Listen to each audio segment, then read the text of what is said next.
Seja bem-vindo ao podcast Cinemação 626. Eu sou Rafael Arinelli e hoje temos aqui comigo Alan Alves. E aí, Rafa? E aí, Fabi? Um prazer estar aqui com vocês, que alegria.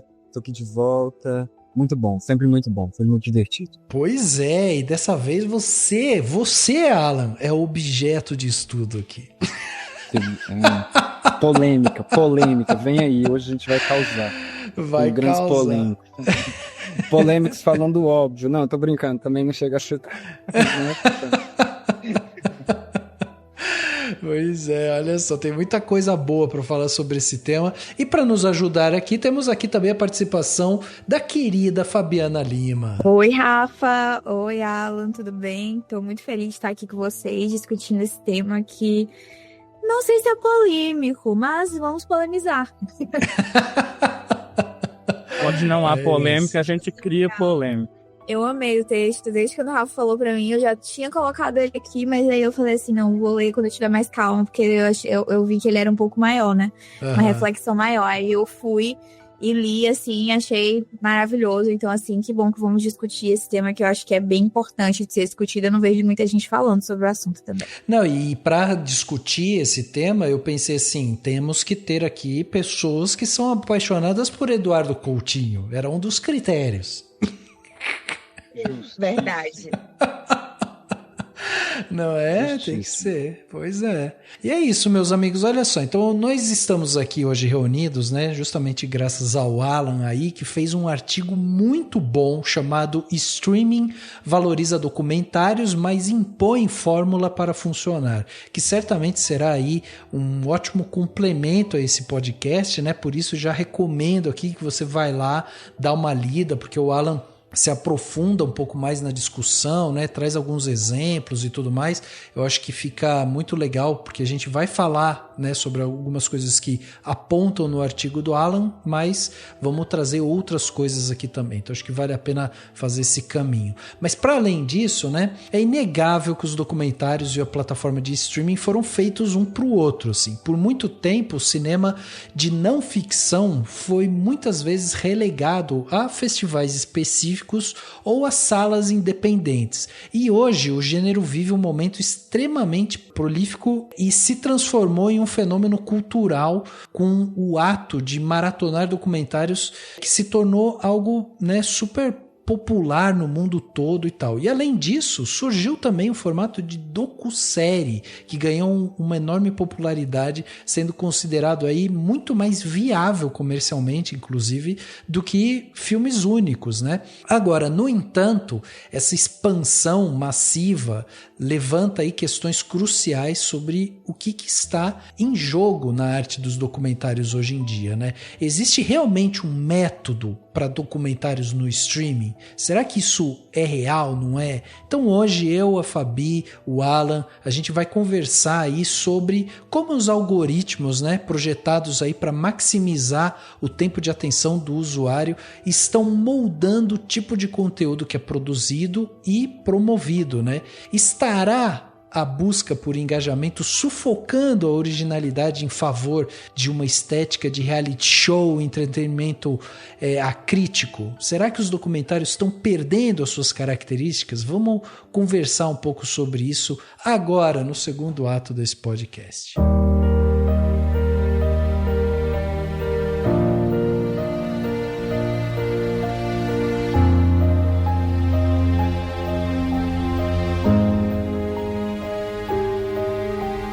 A relação entre plataforma de streaming e o formato de documentário contemporâneo, assim, se tornou profundamente simbiótica, né? Mas também tem esse tensionamento por uma demanda de atenção, por entretenimento e tal, que às vezes vai justamente na contramão do que o documentário lá na sua no seu princípio, né? Lá na sua concepção ele era pensado, né? Uma coisa um pouco mais investigativa, pausada e tal. E de repente o streaming vem com essa coisa mais rápida e tudo mais.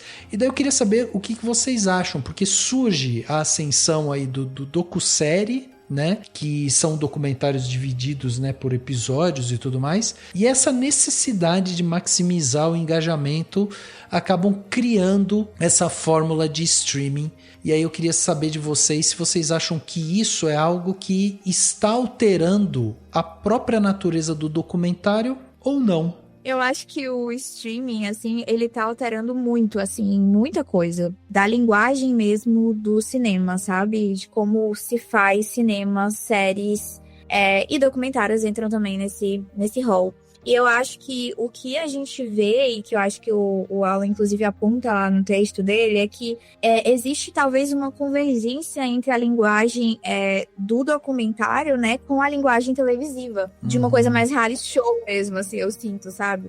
E isso tá na rapidez, tá nos cortes, né, na rapidez desses cortes e desses saltos temporais, claro, também de uma lógica sensacionalista, eu acho, né? Eu acho que a gente tá muito nesse momento onde a gente também quer consumo rápido, que é esse fast entertainment, a gente quer o consumo rápido. A gente tá muito também nesse lugar de... É algo que a gente sempre teve, eu acho. Então, nunca sei como analisar direito esse negócio de true crime, né? Que é uma verdadeira febre, assim. Nunca sei como analisar, assim, 100%. Não sei qual é a minha opinião até hoje sobre isso. Mas eu sinto que as pessoas querem isso, sabe? Eu sinto que as pessoas querem uma coisa rápida, que seja ágil, que elas não precisem passar muito tempo ali e que também, de um certo modo, contem algo contemporâneo, sabe? Eu sinto também que tem muito isso, assim, tipo, antigamente, por exemplo, eu acho que a gente sentia que ali no Discovery Channel da vida, a gente poderia passar horas assistindo o History Channel, né? Assistindo aquelas séries e tal, e que elas se demoravam, né? Apesar de serem televisivas, né, elas se demoravam um pouco, assim, pra contar e tal, inclusive documentários de natureza, né, tinha toda a questão da contemplação ali, do acompanhamento daquela vida. Enfim, eu sinto que antes a gente tinha talvez mais tempo, eu sinto isso, e agora a gente tá muito acelerado, e eu acho que isso é uma coisa geral. Eu não sei se o Alan se sente da mesma forma, mas eu acho que seria um dos pontos, assim, que eu marcaria, assim, eu acho que é a rapidez de tudo, tanto dos filmes quanto dos documentários, né? Esse negócio que a Fabi falou da rapidez é interessante, né? Porque existe realmente essa ideia dessa fórmula, né? Que exige ali um prólogo acelerado, essas imagens que prendem o espectador, tem aquele lance da virada, né? A cada 10 minutos. Acho que tem uma fórmula ali que meio que acaba, de alguma forma, mostrando um pouco mais desse entretenimento mais acrítico mesmo, né? Uma coisa mais ruidosa, assim. Eu tô de acordo com a Fabi, com esse complemento também, Rafa, porque quando eu escrevi o artigo, inicialmente, foi porque eu vim de um final de semana que eu tava à toa e vi aqueles documentários que eu mencionei lá, assim, no texto. E aí eu percebi uma semelhança muito grande neles, assim, tipo, todos eles, parece que estavam formatados, logo, montados numa mesma dinâmica, assim, né? Então, faltava nuance. Embora sejam assuntos totalmente diferentes, distintos um do outro, assim, por exemplo, um era sobre a história do Collor, o outro era sobre o Martin Scorsese, e o outro sobre um crime torpe, evidentemente racista, nos Estados Unidos, assim, numa vizinhança. Então, assim, são cenários completamente distintos, mas que todos parecem que seguem uma mesma dinâmica. E a pressa, a rapidez de tudo, do corte, o tempo, parece que ele quase não existe, assim, um tempo de decantação daquela informação do que a gente está vendo, né? Que o documentário tende a ser uma construção de uma informação, só que diferente de uma notícia, de um jornal, ou de até um documentário para TV propriamente dito, assim, de TV aberta, por exemplo, ou canal fechado, ele vai te contar uma história com uma linguagem um pouco diferente, mas não é uma linguagem necessariamente jornalística, mas ele vai te contar uma coisa com, ainda que seja extremamente formal, assim, talking heads, aquelas coisas todas que a gente já conhece, assim, depoimentos clássicos, mas o tempo da análise, do discurso, da análise do que está sendo dito, contado, mostrado, etc., parece que ele foi totalmente cortado. Uhum. Porque aí você vira uma guerra de... Aí que eu acho que eu vou estar exagerando um pouco, mas vira uma guerra de atenção, assim. Porque como tem muito, o que eu vou escolher? Aquele que me chama mais atenção. E não necessariamente o que chama mais atenção, bom, assim, né? E aí entra um outro debate curioso, talvez, tipo, o que é bom e o não, mas meio que você tem uma noção minimamente estética da linguagem cinematográfica, da construção daquilo, né? Daquela obra de arte que você está assistindo, seja na televisão, seja no cinema e tal. Mas eu fiquei realmente pensando muito o quanto temas completamente distintos, de plataformas diferentes, pareciam seguir, pelo menos, a mesma dinâmica de montagem. Aí eu fico pensando se é uma mudança de linguagem, propriamente dita, assim, então o audiovisual está se desenvolvendo, mas eu não gosto muito dessa possibilidade, sabe? Porque não me parece que ela é muito frágil para ser concretizada, sabe? Uma mudança de linguagem. Uhum. Parece que ela atende outros interesses que não o interesse do audiovisual, não o interesse do cinema em si, vamos chamar assim, né? Como maior, assim, né? Então eu fico pensando que tá ligado a um outro interesse, que é muito mais captar uma atenção de um público muito disperso e também muito diverso, é verdade, e que outros elementos que poderiam fomentar e poderiam subsidiar um bom documentário, um bom filme de não ficção, ou até ficção também, parece que eles ficam relegados à sorte, assim, ou então o próprio realizador às vezes se autocensura ou deixa de contar porque sabe que talvez aquela demanda ou aquela ideia inicial não vai ser atendida pelo produtor ou pela plataforma, etc. Então acho que é uma coisa meio prejudicial, em primeiro lugar, mas uma coisa meio complicada também é um buraco que talvez seja muito difícil sair dele, sabe? Eu não sei. Você sabe que você teve uma hora aí que você falou assim, captar, e aí na hora que você começou a falar captar, você falou interesses de captar, e daí eu pensei, ele vai falar interesse do capital. O que não deixa Eu também, Rafa. Você pensou? Pois é, porque eu acho que tem muito a ver com isso mesmo, né? Assim, é o interesse do capital, porque a gente está falando de plataformas que buscam, né, esse formato que a gente agora classifica como docu-séries, mas que muitas vezes eles são assim, eles podem ser mais viáveis comercialmente e tudo mais, mas tem também uma coisa que meio que você percebe que o streaming, ele às vezes traz um formato que são muito mais formulaicos, assim, né? Eles são longos demais, eles esticam as histórias, né, que poderiam ser contadas, sei lá, em 90 minutos ali, mas aí eles esticam isso, aí criam, sei lá, 6 episódios e tal, e fica aquela coisa sempre querendo trazer algum gancho para mostrar, então tem esse lance capital mesmo, que comercialmente os caras querem te prender ali porque precisam da sua atenção pra girar o negócio deles. É porque o que dá dinheiro pelo tempo de tela, né? Assim, tipo, como assim? Como que a gente captura, né? Essa é a questão, assim, como que você captura a atenção daquele espectador pra que ele fique ali, né, o máximo de tempo possível, assim. Eu tenho me preocupado muito, pra falar a verdade, nos últimos tempos. Eu acabei de voltar, né, de um curso, até tava falando aqui pro Rafa, né, Alan, que eu tô na base de dados, assim, mas eu tenho pensado muito nessa questão de, porque junta, né, tecnologia e os interesses das big techs e do streaming, etc. Tudo isso tá interconectado. Então, o que a gente tá falando aqui, né, tá também conectado ao fato de que como é que essas empresas vão gerar lucro. E elas vão gerar lucro, né, exercitando, né, captando realmente a atenção da pessoa. E eu sinto que é isso que acontece, assim, eu também não sei, na verdade, agora, se é uma mudança de linguagem, se é uma mudança de linguagem que vai beneficiar o cinema ou o documentário, né? Uhum. Mas, assim, eu sinto que tem muita coisa também, tem um outro ponto que eu tava aqui pensando em relação a origem ali, ao momento em que o documentário bombou mais, né? Foi ali quando os cineastas conseguiam sair com as câmeras. Voltaram a sair com as câmeras, né, na verdade. Depois dos estúdios, né? Então, quando as câmeras, elas conseguiram as pessoas conseguiam andar e filmar aquilo que elas estavam vendo, né? Não precisava de um aparato gigantesco, de um estúdio por trás. E assim, eu acho o documentário um gênero fascinante dentro do cinema, justamente por conta disso, né? Faz muito parte ali do início da história do cinema, que a gente for parar a pensar, os filmes do Lumière, né, dos irmãos Lumière, eram documentários, certamente, né? Claro que tinha ali uma coisa, toda uma encenação, né? Eles sabiam, às vezes estavam sendo filmados, alguns desses personagens, entre aspas. Mas era muito calcado no documentário. E o próprio cinema brasileiro também, né? Se a gente for para pensar, o primeiro filme também do cinema brasileiro é uma filmagem da Baía de Guanabara, né?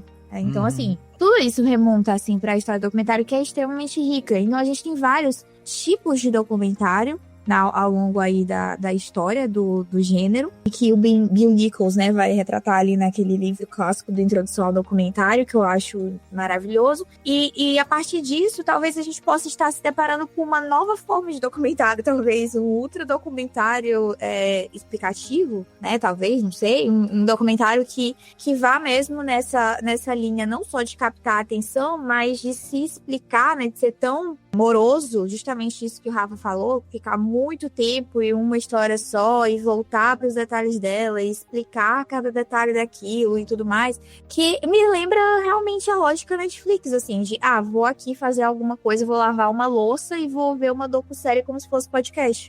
Sabe? É mais ou menos isso, assim. E isso eu acho prejudicial de todas as, assim, tanto no documentário quanto nas séries. Eu sinto que muita gente faz isso. Eu já vi, inclusive, jornalista cultural, né? Não sei se se dizia crítica de cinema ou não, mas falando, séries pra você assistir enquanto faz a unha. Aí eu fiquei, assim, como assim? Sabe? Emily in Paris é uma série pra assistir enquanto faz a unha, tá bom. Então, assim, não existe mais esse pensamento, não existe mais, assim, eu falo em relação a esses produtos, né? Porque é muito mais uma lógica realmente de você tá entregando um produto que vai ser consumido do que, de fato, pensar naquilo ali enquanto uma obra. Então, é mais realmente nessa lógica mercadológica. E aí, essa lógica de mercado, ela não pensa muito na linguagem do audiovisual. Vamos montar aqui uma linguagem, né, que tenha uma certa, assim, um certo atenção mesmo, né, ao detalhe e à própria gramática, assim, do cinema, enfim. Eu acho que não existe, assim, nesses casos específicos. Existe, assim, uma vontade de contar uma determinada história, uma forma que é formulaica, né, que vai seguir um padrão, e que a partir disso vai se desenvolver outros vários subprodutos daquilo ali. Sim. Eu me preocupo justamente por conta disso, porque o documentário é algo que, se a gente for remontar, por exemplo, a Coutinho, né,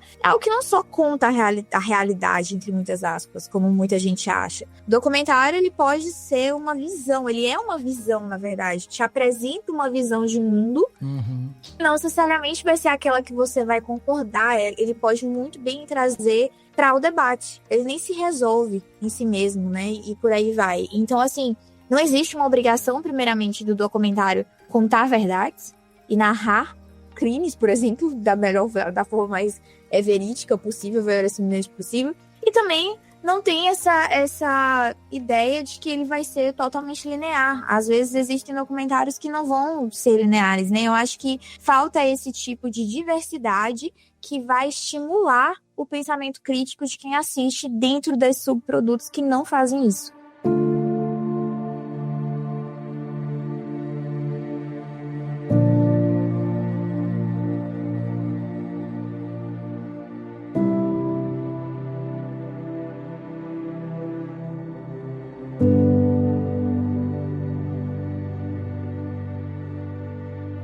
Bom realmente esse comentário que a Fabi fez, porque envolve muito também essa evolução, né, dos documentários e tal. Isso me lembrou que quando a gente fez uma postagem no Instagram com o texto do Alan e tal, né, a gente fez um carrossel lá, o Leonardo Oliveira, que já gravou inclusive podcast aqui com a gente, ele fala, né, que esse debate é muito importante e tal, que analisar, né, a fórmula é fundamental, mas que também é importante lembrar que não é nada novo, assim, e que a gente tem, por exemplo, o exemplo do brasileiro, né, o Alberto Cavalcante, que ajudou a criar a fórmula dos documentários da BBC lá em 1930, e depois, né, a gente teve as fórmulas de documentários da Discovery Channel e agora a da Netflix. E a gente teve também um outro comentário do Miguel, que ele fala que isso sempre existiu também, né? A gente tinha documentários televisivos e tal, que sempre foi mais limitado do que o cinema e tal, e sem falar que os filmes, né, no geral, sempre tiveram também uma fórmula muito parecida. E eu acho isso interessante, assim, da gente pensar realmente, porque essa essa discussão sobre fórmula dos documentários é realmente super importante, né? E esses comentários meio que apontam isso também, né? Então é importante da gente pensar. Agora, mais do que criticar essa fórmula, é interessante perceber que ela quase funciona como uma validação da nossa curiosidade natural. É aquela nossa parte fofoqueirinha, sabe? Que eu nem critico, porque eu adoro uma fofoca, já falei aqui algumas vezes.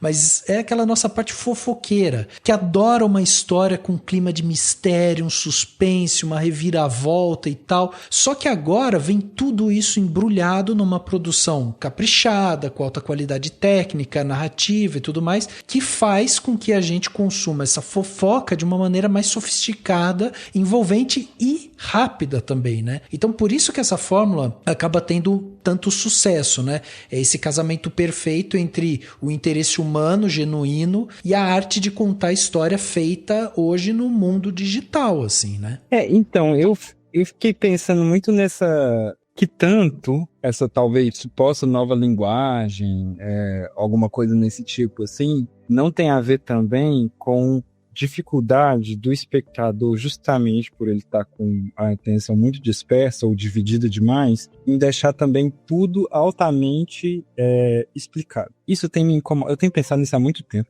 e eu não consegui formar uma ideia muito completa a respeito disso ainda, mas tem um certo didatismo que chega a ser até pedestre, sabe? Assim, tudo é muito didático, tá? E aí por isso que você tem que ir nesse meandro do que talvez pareça uma fofoca mesmo, de fato eu concordo com você nesse ponto, que você tem que ir até o mínimo, sabe assim, você vai esgarçar o negócio, você vai até espremer, até não sair mais nada, porque aí também quanto mais você espreme, mais didático fica. Não tem chance de surpresa, não tem nem a chance de você pensar tem. E aí volta a ideia da montagem, da falta de tempo, porque se eu tenho pouco tempo para digerir uma coisa, logo eu não preciso pensar nela, ou não vou nem ter tempo para poder pensar. Então, elimina-se as nuances, logo elimina-se a possibilidade de produzir uma visão crítica. O documentário nem sequer consegue ser debatido, ou questionado, ou confrontado, porque tá tudo ali já, sabe? Tá tudo pronto, tá tudo mastigadíssimo. E aí, beleza, você termina de assistir e não assiste nem os créditos, né? Porque a plataforma também, ela não te dá nem tempo de respirar depois que os créditos acabam, depois que o filme acaba. Ela, em 10 segundos, ela tá te sugerindo um outro filme, ou outra qualquer coisa, que às vezes não tem nem nada a ver com o que você tava vendo. Então sabe assim, primeiro, é tudo muito mastigado, é tudo muito esmiuçado, até coisas que são meio irrelevantes, assim, às vezes, não tem muito porquê. Mas tem esse potencial de choque, às vezes, porque é uma fofoca, talvez. E aí se perde a nuance, sabe? Isso, o que me irrita e o que tem me incomodado é justamente essa perda de nuance desses documentários, assim, sabe? Desses atuais documentários. Não todos, óbvio, assim. Tem um ou outro que salva ainda, mas essa ausência de nuance, porque tá tudo ali, sabe? Você não precisa nem pensar. E são casos, né, que você esperaria que você iria pensar sobre aquilo, você iria refletir sobre aquilo, muitos deles, né?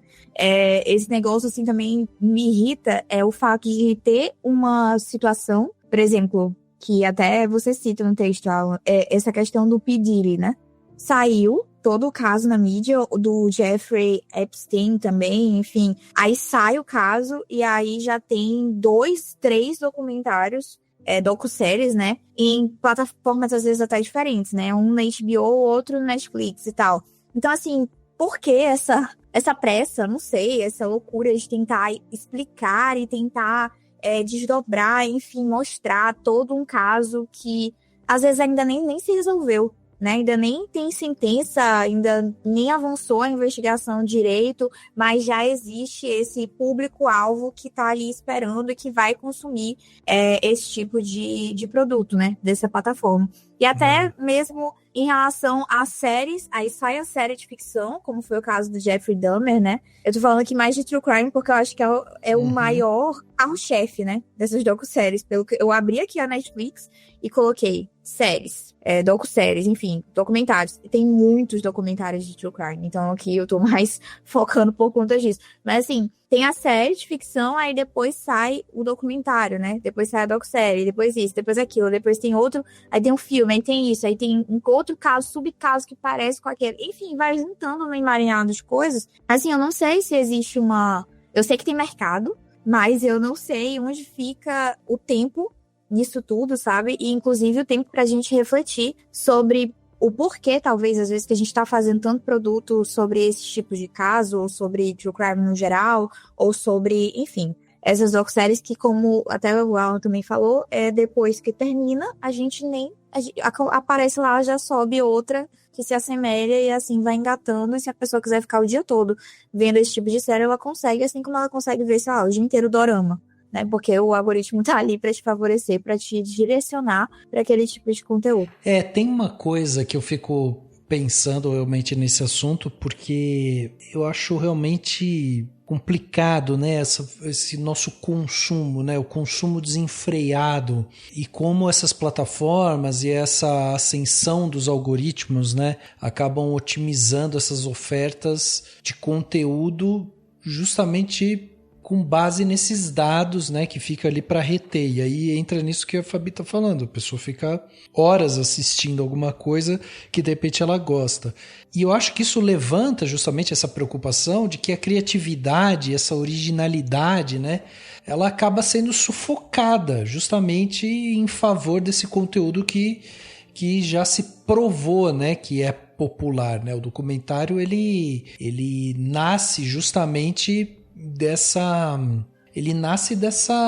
urgência, né, de se falar, de se mostrar, né, de trazer uma visão um pouco mais real, né? Se a gente pegar, tipo, na história, né, do documentário, desde obras lá, tipo, você pega lá em 1922, né, o Nanuque, o esquimó, né, que é considerado um dos pioneiros aí no gênero, a gente vê que ao longo do tempo o documentário ele evoluiu de um formato tipo informativo, educativo, para um meio que explora essas diversas técnicas narrativas, estéticas e tudo mais, e aí ele vai ganhando realmente destaque, especialmente quando chega daí na TV, a partir da década de 40 ali e tal, e aí você vai ter History Channel, National Geographic e tal, nos anos 2000, que acabam popularizando ainda mais, mas é uma coisa que eu acho que a gente precisa entender, justamente ter esse consumo mais consciente, porque daí a gente entra no outro ponto, quando a gente fala de algoritmo e tudo mais, que é o capitalismo em si, né, gente? Que daí é uma discussão muito mais ampla, assim, né? Porque o capitalismo ele acaba exercendo essa influência profunda e ambígua sobre essa produção de documentário contemporâneo, assim, porque ela cria essas tensões, né, que a gente precisa refletir criticamente. Né? E aí você pega esse cenário num ambiente desregular, ou com uma regulamentação muito frágil, como é o caso do Brasil, né, aquela vergonha daquele PL do streaming que passou dias atrás, e aí, assim... É o final perfeito, mas no caso representa a desgraça, obviamente, mas é o final perfeito para as plataformas continuarem lucrando, sem pagar o que deve, sem preservar direitos autorais mínimos, e você vai reforçando essa mesma dinâmica de oligopólio que o capitalismo neoliberal faz, né, tem feito nesses últimos anos e tal, que você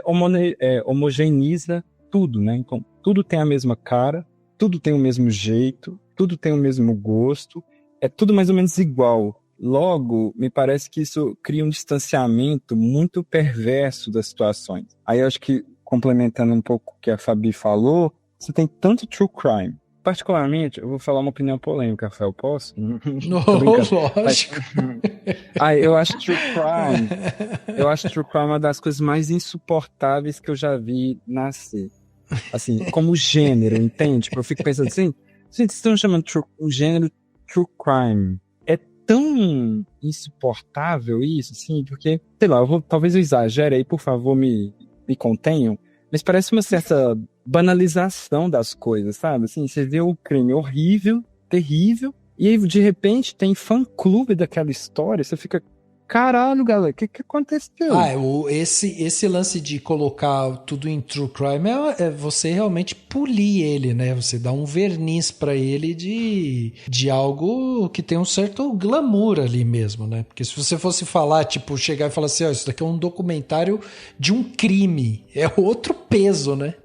E aí, tipo, aí fica tudo. Acho que com essa pasteurização das coisas que o streaming promove, reforça, e como você tem um ambiente desregulado, não tem nem como lutar contra, porque você fica refém, né? Então, assim, é interessante o caminho que o streaming foi fazendo, né?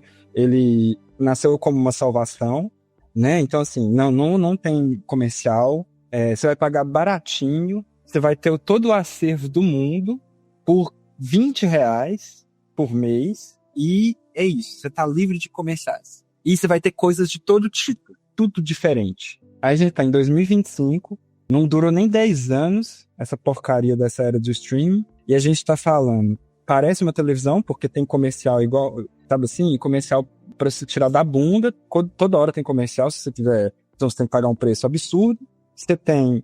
As coisas têm o mesmo gosto, no sentido de tudo é mesmo muito parecido. Os filmes originais, seja lá o que isso quer dizer, são parecidos. Documentários, até quando ele vem diferente, quando uma plataforma compra, tem histórias, né, e tem relatos de que o documentário ele até é exibido de uma maneira diferente, é montado de uma maneira diferente. Quando determinada plataforma compra os direitos de exibição do documentário, a plataforma pede para mudar. Né, tem várias matérias já dizendo sobre isso, né? A plataforma compra o negócio e aí ela pede pra mudar, monta diferente, porque isso aqui não vai ter audiência, ninguém vai querer ver isso. Tudo fica muito parecido, tudo fica muito igual. É isso, sabe assim? Tudo vira uma grande fórmula, assim. É o pior da industrialização. É o modelo fordista de documentário. Exatamente. Expositivo, né? Eu falei explicativo, gente, perdão, mas é expositivo, né? Existe o documentário poético, que eu acho que a gente poderia colocar talvez o Helena, da Petra, né? Eu gosto muito, viu, por sinal, eu acho tão bonito aquele documentário. Sim. O documentário participativo também, né? Que é algo que é mais contínuo nas entrevistas dele, né? Ele participa, ele não é só aquela pessoa que tá ali, enfim, aquela voz de Deus, né? Narrando o documentário ou já colocando a entrevista direta, assim, não, existe, a gente ouve a voz dele, né, de certo modo ele tá participando daquele documentário também. Enfim, era só pra retificar a minha fala aqui. E tem muito também do Herzog, né, acho que a gente também poderia falar um pouco dele, nesse sentido de nem sempre o documentário ser verdade, né, ser uma verdade. Eu acho que isso também é algo que talvez a gente pode estar perdendo, né, no espectador comum, quando a gente coloca só documentário, só expõe esse espectador aos tipos de documentário expositivo. Então, assim, a gente geralmente tende, inclusive, que era uma coisa que o Coutinho odiava, né? Tem um vídeo dele ótimo falando que ele odiava quando as pessoas diziam que, o documentário é pra aprender. Você vai ver o documentário, você vai aprender sobre tal coisa. Pode até ser, mas o documentário expositivo, principalmente, né? Que trabalha nessa lógica de que ele vai colocar aquela fala, né, daquela pessoa, por exemplo, que está sendo entrevistada, e depois ele vai colocar as imagens que comprovam o que foi dito anteriormente. Então é de um nível de didatismo alto, né, como o próprio Alan falou, que é o que esses produtos, né, reproduzem, porque é muito mais simples de você fazer também. É uma estrutura muito, muito objetiva. Você vai lá, coloca a entrevista, depois coloca a imagem, depois você vem com aquela voz de Deus, você fala alguma coisa e coloca a imagem. Ou você narra a própria imagem em cima, né? Então, assim, é uma construção muito clara, muito pouco imaginativa, na maioria das vezes, né? Preguiçosa, muito exatamente. Preguiçosa, gentinha preguiçosa. Eu acho que tem uma analogia, enquanto vocês estavam falando, fiquei pensando aqui, que é como se a arte, né, de fazer pão artesanal fosse forçada a seguir uma linha de produção de uma fábrica fast food, né? Uma boa comparação, boa analogia. É mais ou menos isso. Não vai dar muito certo.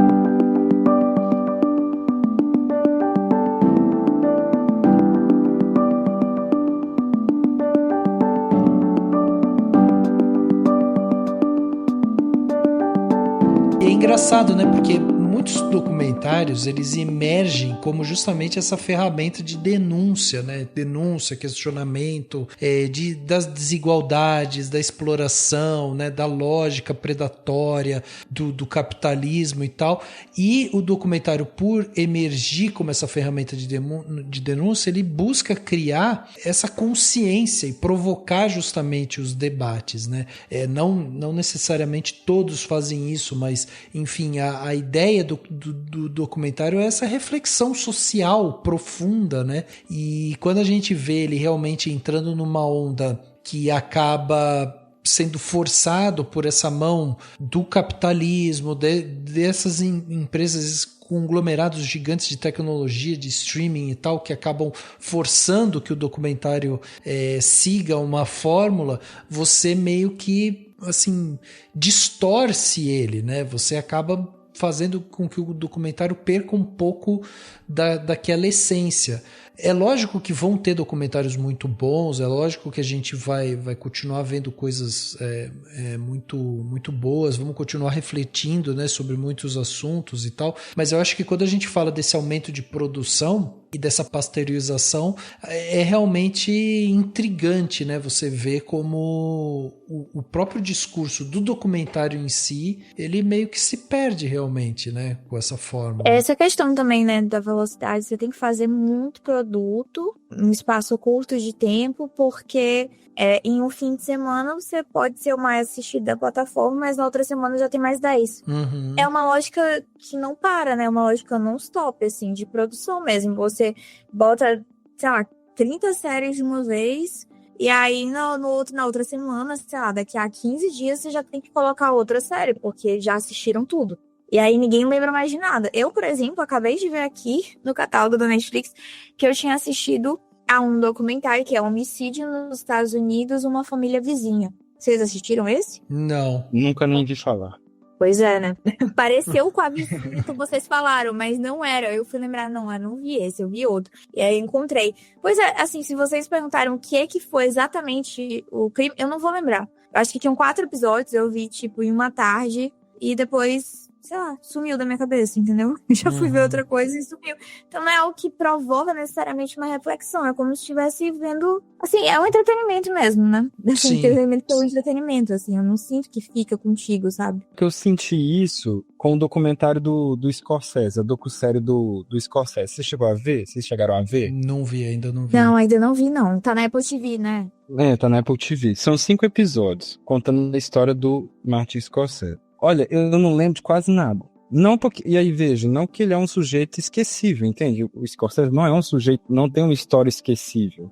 Mas eu não lembro direito o que tem ali, sabe? Assim, tá meio vago na minha cabeça. Porque, tipo, até essa história que é tão rica como é o Scorsese, mas se perdeu, sabe? Assim, eu não me lembro direito do que é.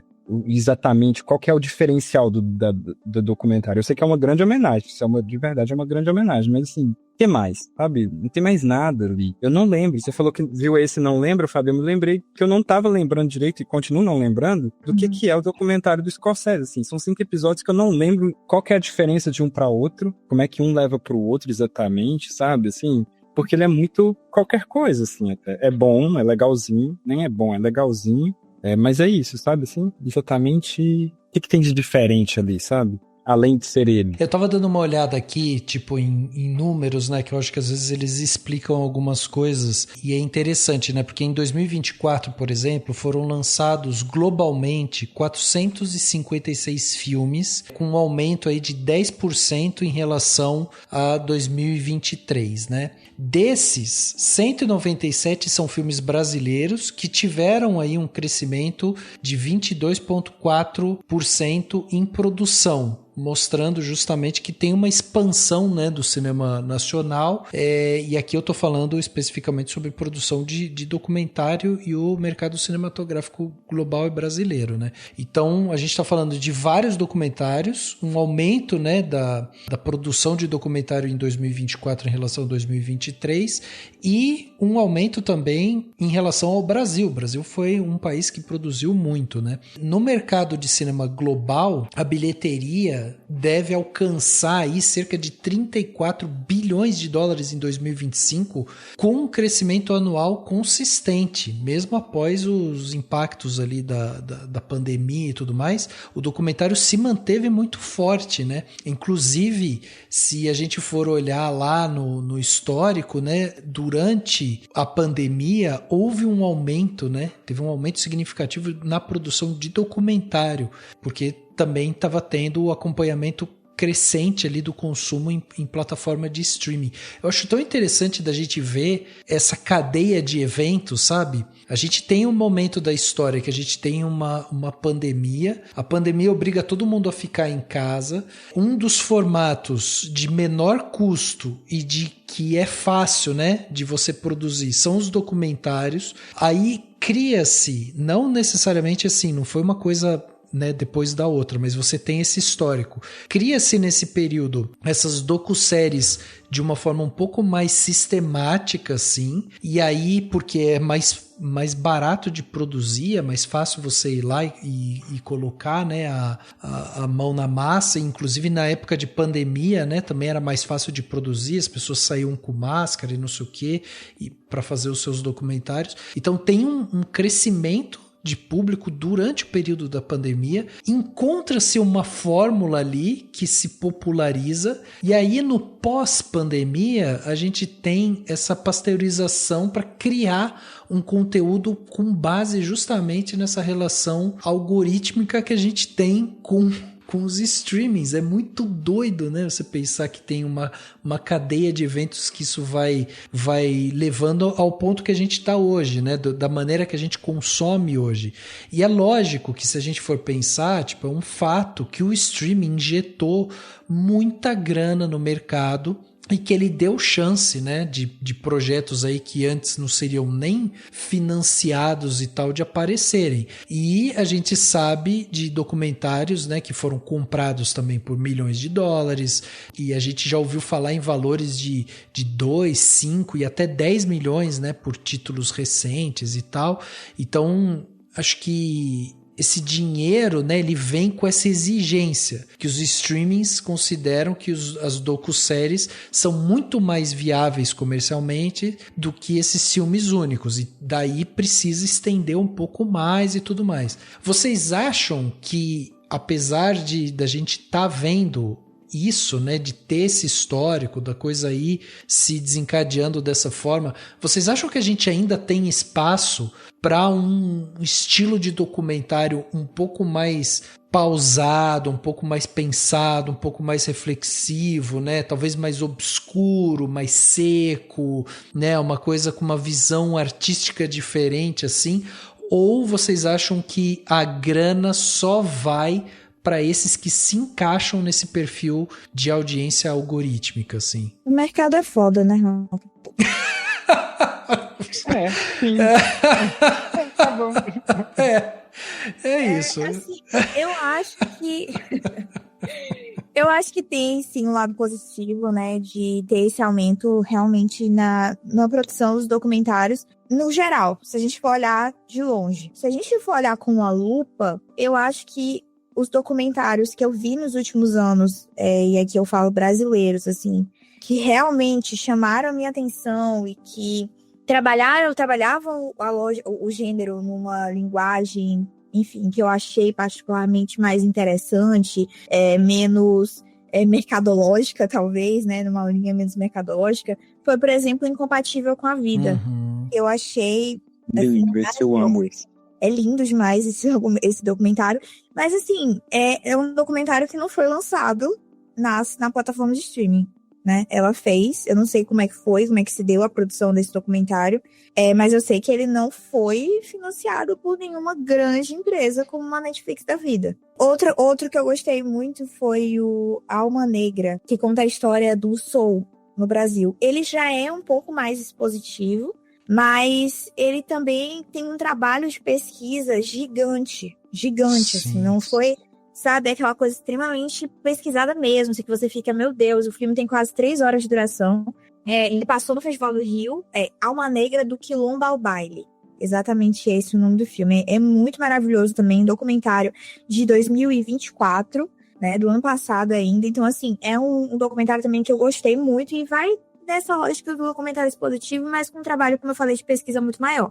E aí a gente tem também um que eu já fico assim, porque ele foi feito, eu acredito que para a plataforma do Globoplay, se eu não estou enganada, que é um documentário musical. Isso inclusive, né, tem acontecido, assim, pelo menos Elise Tom, por exemplo, né, levou muita gente pro cinema. Vocês assistiram? Vocês chegaram a ver? Do álbum? Eu assisti, inclusive escrevi um artigo pro Cinemação, que é a minha irritação com esse documentário. Pois é, ele já tá uma coisa mais parecida, que também foi sobre a construção de um outro álbum, que no caso é o álbum do Vinícius com Baden Powell, né? Que é o... Agora, os Afro-Sambas. Então, assim, esse documentário já foi algo realmente feito. Você consegue perceber, eu acho, né? Depois que você assiste muito documentário, enfim, assiste muito filme até, você consegue notar, assim, quando aquele tipo de obra é adaptada para caber em um certo plataforma, um certo tipo de produto, um certo rótulo, digamos assim, né? E esse, para mim, foi um que foi, assim como Elise Tom também. Então, falando de documentários brasileiros, né? E esses eu acredito que tinham uma grana maior envolvida, digamos assim, sabe? Eu acho que, por exemplo, o Incompatível com a Vida já foi uma coisa mais independente. E aqui eu não tô dizendo que, então o independente vai ser bom e o outro não. Mas me preocupa a gente trabalhar, por exemplo, numa lógica agora do PL do streaming, onde a Netflix vai poder dizer que essas docu-séries são um investimento da Netflix no cinema brasileiro. E aí vai lá, mas só capitaneia aqueles tipos de projeto com a linguagem que eles querem.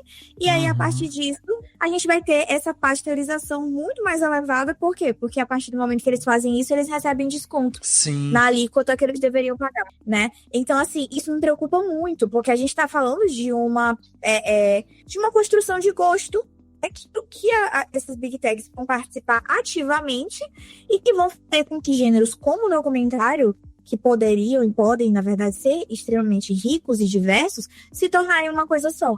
É isso que me preocupa. É um risco mesmo do streaming dominar todo o aparato audiovisual.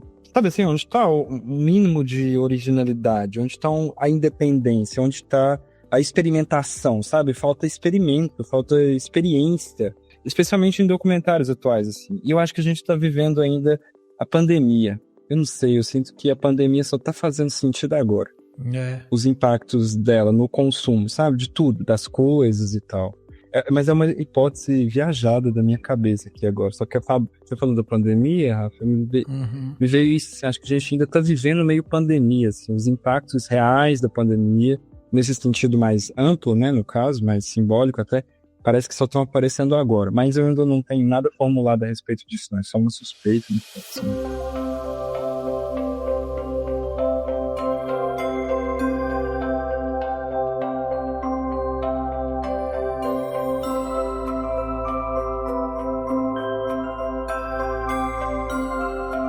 Mas sabe que isso que a Fabi estava falando me faz pensar realmente, porque posso dizer pela audiência do Cinemação, por vocês, né, por quem gosta de cinema e tal, que a gente gosta muito, né, de ir ver o filme no cinema e ter essa experiência teatral, vamos dizer assim, né, aquela imersão com a sala escura, o som alto e tudo mais. O streaming vem e ele traz um outro tipo de experiência, né, que é essa experiência que é um impacto total de um filme dentro de uma telinha, né? Dentro de casa, né? Então você tem um outro tipo de olhar ali para aquilo. E aí tem quem diga que o streaming de uma certa forma estraga com a experiência do cinema, porque as pessoas em casa, elas levantam para ir no banheiro o tempo todo, mexem no celular, não sei o que, tal, e a pessoa vai perdendo aquela capacidade de assistir um negócio, né,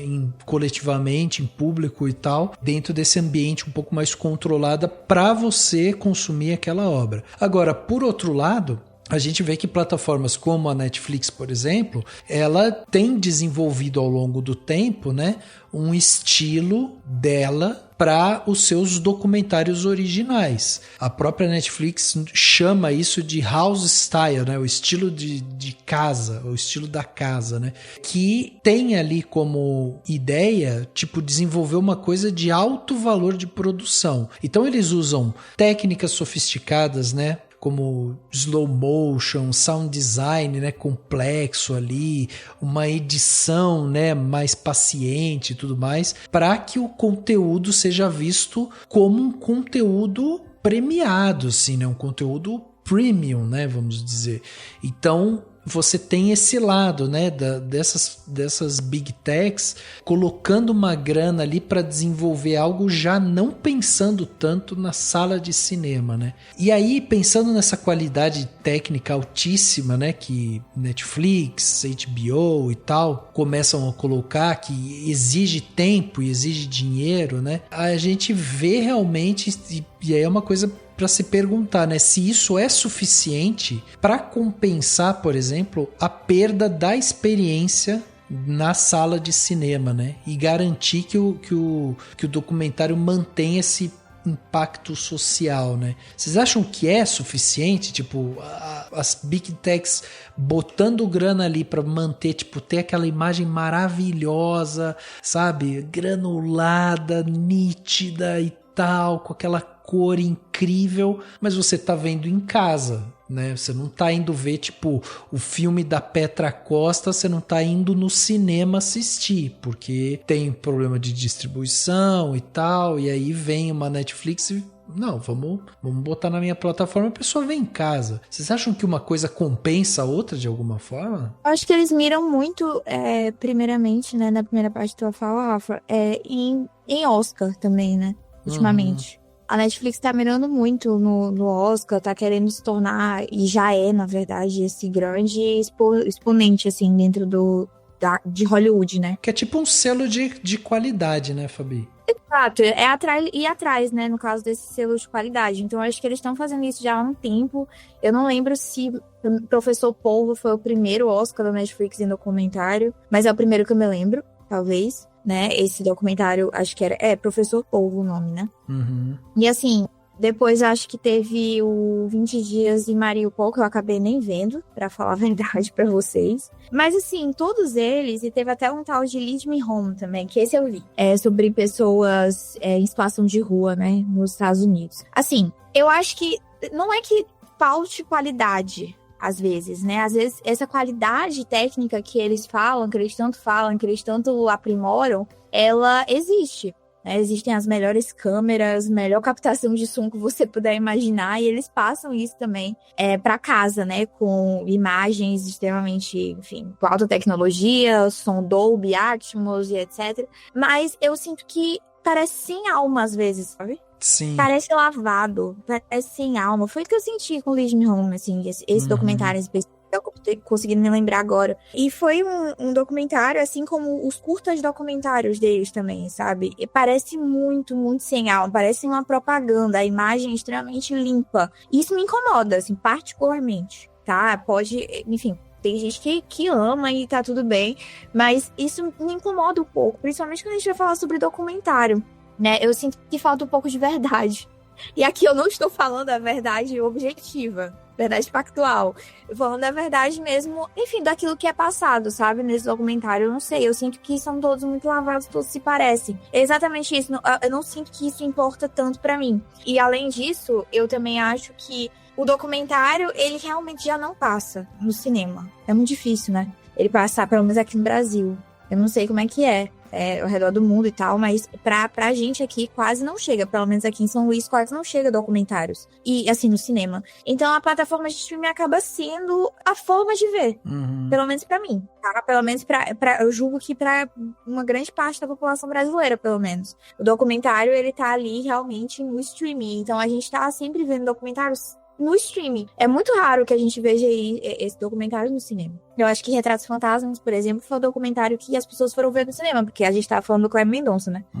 Então, existiu esse investimento. e tal. E mesmo assim não foi tão alto quanto, por exemplo, agora com Agente Secreto. Enfim, por N motivos. Mas não foi. Então, eu sinto que a gente... Ok, eu acho que é ótimo, porque a gente pelo menos consegue assistir com uma qualidade boa dentro de casa, já que a gente não tem isso acessível nos cinemas, mas eu não sinto que isso faça essa diferença toda, entregue esse mousse todo, agora falando bem assim, entregue esse mousse todo, que a Netflix acho que tá entregando, e muitas vezes tá entregando o básico, mas com uma qualidade de som e imagem boas, sabe? Mas e aí? E qual é a parte assim, da obra? Qual o diferencial? O que tem naquilo ali que vai diferenciar esse documentário da Netflix submetido no ano de 2024 pro ano de 2025 pro ano de 2026? Parece tudo tão parecido, sabe? Parece que só muda o tema.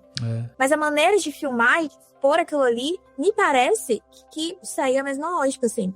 Não, e outra, né? Como se as pessoas vissem documentários ou qualquer grandes outras coisas na televisão, né? Todo mundo para na TV, na grande TV de 40 e tantos polegadas e assiste, né? As pessoas veem documentário no telefone, meu. Então, assim, você vai... Sabe assim? Pô, tá gastando tudo isso... Ok, e a pessoa tá vendo o trem numa tela de 6 polegadas, sabe? Na mão, no ônibus, balançando, indo embora pra casa, sabe? Uma coisa assim. Então, tipo assim, exatamente quer dizer o quê? A não ser um marketing vazio, sabe? Assim, uma maneira de vender uma coisa, né? E eu tô usando coisa mesmo porque é uma coisa, é um produto, como qualquer outro, né? E aí, porque se essa questão da técnica, sabe? Fosse, né, essa grande, nossa senhora, realmente é a salvação do cinema e tal. Aí você veja, pega Avatar 2. É uma porcaria de filme, mas é bonito. Tem uma técnica brilhante, fascinante. Sabe assim? Tem uma, tipo, nossa, porra, grande filme e tal, com técnicas brilhantes. Mas o filminho chato, entendeu? Tipo, historinha básica, qualquer coisa. Mas aí você sabe, essa é o quê? A técnica e tecnologia aplicada exatamente a quê, sabe? A qual história, a que tipo de história, sabe? Porque o que a gente tá falando quando a gente fala sobre técnica, né, Alan? A gente tá falando sobre meio. Exatamente. É só um meio. Tipo, eu sou o melhor diretor de todos os tempos, vou fazer um filmaço em IMAX. Tá bom. O que, sabe? Legal, mas, tipo, né? assim, o que isso vai fazer de diferente pro teu filme? Por que ele foi filmado em IMAX? Por que tu usou Panavision, por exemplo, como é o caso do Uma Batalha Após a Outra, né? Ficou todo esse negócio, mas usou Panavision, não sei o que, não sei o que. Tá, mas pra qual fim? Tipo, não é só porque você usa uma técnica muito boa que necessariamente, né, o que você faz vai ser bom também. É vazio, né? Fica uma coisa vazia, sabe assim? É o fetichismo, né? É o fetiche. Técnica. Fetiche pela técnica. Nolan, fica aí um abraço pro Christopher Nolan. Um beijo pra ele. O maior fetichista que já nasceu no cinema, nossa. Eu não citei o nome dele, tá? Mas eu citei. É o Alan. Voltando pro assunto do documentário, que eu lembrei agora, né? Sobre essa questão das janelas também, né? Que a Netflix tá fazendo o que ela faz quando ela compra um filme, quando ela produz o próprio filme, é também deixar o pouquíssimo tempo. Eu, por exemplo, pensei que eu poderia assistir Frankenstein, sei lá, quase um mês depois. Eu demorei 3 semanas pra assistir. Aí, beleza, perdi. Eu fiquei, puxa, perdi e tal. Agora vai demorar só pra entrar, mas tudo bem. Enfim, queria muito ter visto no cinema, mas saiu. Quando foi agora, eu falei, como assim o filme já tá na Netflix? Eu não sabia que nem que ia estrear na Netflix, ainda mais que ainda fosse esse ano. Então, assim, ela não é como se ela prezasse muito pela experiência do cinema, né? E isso para qualquer tipo de filme. Eu acho que não só para documentário, mas para ficção, para o filme que ela produz, para o filme que ela compra. Eu não sei como é que foi em relação a Homem com H, por exemplo, mas Homem com H poderia ter passado mais tempo até no cinema. Porque as salas continuavam enchendo. Super, né? Então, assim, eu fiquei chocada quando o filme foi pra Netflix, assim. Aí eu, assim, poderia ter passado mais tempo recebendo essa grana, né? Indo para os produtores, enfim, indo pra galera daqui. Foi pra Netflix e a grana foi toda pra lá. Pro exterior, né? Então, assim, é difícil, assim. Eu sinto que, ok, é muito estranho isso. Tipo, eu vou valorizar uma técnica top pra poder colocar na melhor TV de todas, sendo que o Alan acabou de falar uma coisa interessante e importante de ser dita aqui, é que nem todo mundo tem essa TV mais top de todas, né? Na verdade, então, assim, notebook, assiste no celular, enfim. Mas, enfim, pensando sobre isso, eles colocam pra poder dar certo, ficar lindo numa TV zona em casa, mas não parecem valorizar a experiência do cinema nem quando não é documentário. Quiçá. E a Netflix é a única empresa que, de fato, desdenha do cinema, né? Ela fala, não, a gente não quer esse negócio de exibição do cinema. Ela nem mente, ela nem inventa, ela diz claramente que não... O negócio dela não é cinema, e ela acha que cinema não é pra ela, né? Ela diz isso verbalmente várias e várias vezes. Ela desdém do cinema, ela faz desdém do cinema. O Filho de Mil Homens, se eu não me engano, adaptado, eu acho que é adaptado do livro, certo? Isso. Falou, se não estiver me corrigindo. Isso. Parece que vai estrear amanhã na Netflix. Não é certo. Acabei de ver aqui no Instagram. É amanhã, dia 19. É amanhã já, do nada. Ele lança assim, aí quarta-feira lançou o filme. Aí a gente vai ver que durante, sei lá, esse final de semana, na próxima semana, vai estar todo mundo falando sobre o filme. Quem produz conteúdo, claro, né? Vai estar falando sobre o filme. E aí, depois, ninguém vai nem lembrar que o filme existiu, porque ele vai sair do top lá da Netflix, provavelmente. E aí vai ficar só mesmo no boca a boca, porque o filme estreou direto na plataforma e ninguém nem soube direito que ele ia estrear. Eu acho isso muito absurdo.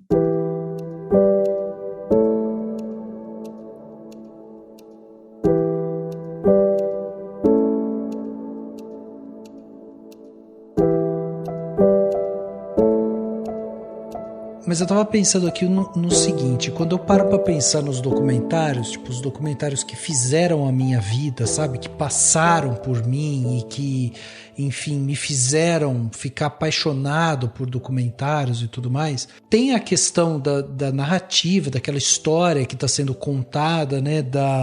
De ser algo que vai documentar, né? Uma passagem de tempo, uma história e tudo mais. Mas tem a coisa da câmera na mão mesmo, assim, sabe? O próprio Coutinho, né?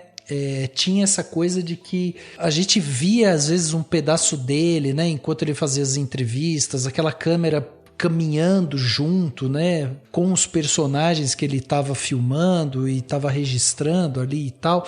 Então tinha uma coisa meio que a câmera meio que te levava, te encaixava num lugar de você estar ali inserido naquela cena e você passava a ver aquela história como se você fizesse parte dela. Tinha essa brincadeira, né, técnica, vamos dizer assim. Depois, quando a gente vai para outros documentários, vamos pegar um documentário antigo também, enfim, um documentário americano, por exemplo. Eu lembro de um que eu assisti na minha adolescência, que foi um dos documentários que eu achava incrível e tal, que era Tiros em Columbine, né? Que contava a história lá de um atentado numa escola e tal, nos Estados Unidos e tal, do Michael Moore. Eu lembro de assistir esse documentário e ficar muito impactado porque tinha os relatos, tinha cenas, enfim, né, de câmera de segurança e tudo mais e tal. E, de novo, né, era uma coisa meio que de pegar o espectador e colocar ele no centro da história e meio que você vai entendendo um pouco mais. Então tem esse quesito de provoca o público para que ele pense um pouco mais sobre aquilo, reflita um pouco mais, e não era incomum você expandir a discussão um pouquinho e deixar umas rebarbas ali para que as pessoas pensassem em outras coisas. Então, tipo, você falava do atentado na escola, só que você estava falando também do porte de armas, né? E o Michael Moore fazia isso, ele ia lá na Câmara dos Deputados questionar os caras sobre porte de arma e não sei o que, porte e posse, né, de arma. Então a coisa expandia. Você pega o documentário do Coutinho, vai pegar o do Edifício Master, você tá falando, a história se passa e se fala de um prédio, né? Tipo, você tá contando das pessoas daquele prédio, mas tem umas rebarbas de discussão ali sobre a vida, né? Sobre como as pessoas, o que as pessoas fazem para sobreviver, sobre contato entre pessoas, que de repente tem um vizinho que faz uma coisa e tem um outro que faz uma coisa totalmente diferente, estilo. Então tem outras coisas ali que você discute. E aí, quando você entra para uma produção em massa de conteúdo, e aí você entra para essa esteira de produção e tal, em que você força com que as coisas meio que tenham esse gancho, você precisa ter essas viradas rápidas e não sei o quê, e você vai dando esse padrão, você reduz essas rebarbas, né, esses pontos de fuga que fazem com que as pessoas se questionem, porque você foca em um ponto específico específico, e em alguns casos você não tem nem o trabalho de câmera, sabe? Tipo, esse documentário da Vizinha Perfeita é um trabalho basicamente de edição, né? Porque você não tem gravações de depoimentos que a pessoa vai lá e entrevista e mostra, não sei o que e tal. Não, eles pegam muita câmera policial e, sabe, do depoimento e tal. Então eles têm um arsenal de material e eles montam uma história naquilo. Não tô falando que é errado e tal, mas, enfim, é outro estilo, né? Mas eu tava pensando sobre isso, assim, porque enquanto vocês estavam falando, eu fico pensando assim, tem gente que pode ouvir a gente conversando e falando assim, nossa, mas são 3 saudosistas, o que eles querem? Que tenha documentário do cara falando sobre a vida, mostrando a florzinha balançando com o vento, sabe assim? E não vai ter isso e tal. Mas eu acho que existe uma função existencial do documentário, desse questionamento, que ela não pode ser perdida, porque senão ela vira só uma peça jornalística. Entendeu? Agora, recentemente saiu, não sei se vocês viram, mas saiu agora o documentário dividido em 2, 3 partes e tal, da resposta da Galisteu para falar sobre a relação dela com o Senna, porque ela, né, tomou um monte de pancada quando saiu a série, não sei o que e tal. Agora saiu o documentário em que ela conta a história e tal. Isso é o documentário. Isso para mim é muito mais uma peça jornalística de uma pessoa que quer dar ali a visão dela sobre os fatos que aconteceram, do que algo que vai me provocar a pensar sobre algo existencial, entende? Então é isso que eu acho que às vezes a gente vê realmente que o streaming acaba roubando a alma dos documentários, entendeu? Esse aí poderia ter sido uma entrevista De Frente com a Blogueirinha. Exato. Não, no Domingo Espetacular. Nossa, poderia passar no Domingo Espetacular. Não, faz muito... É a cara. Nossa, a cara do Poderia ter sido uma matéria, talvez, um pouco mais contida no Fantástico. Nossa, mas como é que você se sente agora? E não sei o quê, como é que foi? Não sei, entendeu? Mas assim, não sei se faria sentido, se faz sentido você fazer uma docu-série sobre isso, assim, mas enfim. E nem sobre o Senna, porque eu nem gostei da série também. Pra ser sincera. Eu nem vi a série. Eu vi até o 3º episódio e desisti. Não deu pra mim, não. Mas eu acho que é isso, Rafa, assim. Mas se eu pudesse falar sobre isso, assim, de você participar, né? De a gente se sentir parte, às vezes, também, de um documentário. Essa ideia do documentário participativo do Coutinho, que trazia a gente pra dentro dali, né? Pra dentro daquele filme. Eu acho também que falta muito... A gente fica muito passivo nesses documentários. E isso é o que a gente está discutindo aqui, né? Essa passividade da gente em relação àquela narrativa. Porque tá tudo tão exposto, tá tudo tão dito, tá tudo tão ali na nossa cara, e esmiuçado, principalmente, né? Que a gente não tem nada a acrescentar. Não existe uma proposição crítica ou reflexiva sobre o que está sendo mostrado. E talvez seja por isso que a gente não consegue lembrar. Porque não existe um diálogo da gente com aquela obra. Quando a obra, seja qual for a obra, seja qual for o gênero, se for um documentário, se for um filme de ficção, enfim, ela toca a gente, ela faz a gente pensar, ela faz a gente refletir sobre algo, ela provoca a gente tende a lembrar dela, porque a gente teve um diálogo com ela, mesmo que ela já tenha terminado. Mas na nossa cabeça ela continua existindo, ela continua ali. E eu sinto que é isso que acontece, não só nos documentários, que é o nosso objeto aqui, mas com essas produções que seguem a mesma lógica, entre aspas, fordista mesmo, de produção. Eu sinto que elas têm o mesmo, falam da mesma forma, têm a mesma estrutura e tudo, e depois a gente fica assim, será que eu vi essa? Será que eu vi a outra? Que foi exatamente o que aconteceu comigo agora, quando a gente foi gravar. Porque até o nome do documentário era parecido, da docu-série era parecida, né? Eu tava falando sobre a família vizinha, e vocês estavam falando sobre a vizinha perfeita. Era isso? Algo exato. Assim? Então, assim, até o nome, né? Até o título se pareceu. E assim, por como que isso acontece? Porque é tudo muito parecido mesmo. E não tem muito trabalho crítico em cima daquele material. É tudo muito exposto e narrado pra gente. E isso é complicado. E tem uma coisa também, né? Que você, por exemplo, da Vizinha Perfeita, e acho que, como o filme não dialoga, ele tenta te dialogar, se é que ele vai te dialogar, vai tentar dialogar, mas ele tenta convencer a sua relevância, e a Vizinha Perfeita faz isso, tenta fazer isso pelo menos, né? E conseguiu com muita gente, pelo buzz que tá gerando, assim, que eu não entendo direito porquê, que é pelo tema, sabe? Então ele tenta te convencer porque ele tem um tema interessante, ou um tema urgente, ou um tema importante, um tema relevante. Como se o tema pelo tema fosse, sabe assim, uma grande, né, a salvação. Não, o tema é importante, então ele vale a pena porque trata-se de um tema. E aí o documentário, em vez de dialogar, que eu acho que é uma palavra muito boa, Fabi, que você trouxe, ele tenta te convencer. E o Vizinha Perfeita, eu senti isso com ele, por isso que eu não achei essa grande coisa, assim. Ele é meio original porque ele é inteiramente montado a partir de câmera corporal dos policiais. Uhum. Legal, bacana, parabéns aí. Mas e aí? Só isso? Vai me encontrar um crime torpe. É isso? Tipo, tá, e ok, o que mais? Mas o tema é importante. Beleza, filho, o tema, sabe assim? Tema por tema, esse aqui é me convencer porque o tema é importante, então eu tenho que gostar? Ou então não sabe? Não é um diálogo, não é uma conversa, é um convencimento extremamente passivo, assim. Então é isso, tá aqui, tudo explicadinho, acabou. Pode ir pra casa, sabe assim? Termine e é isso aí.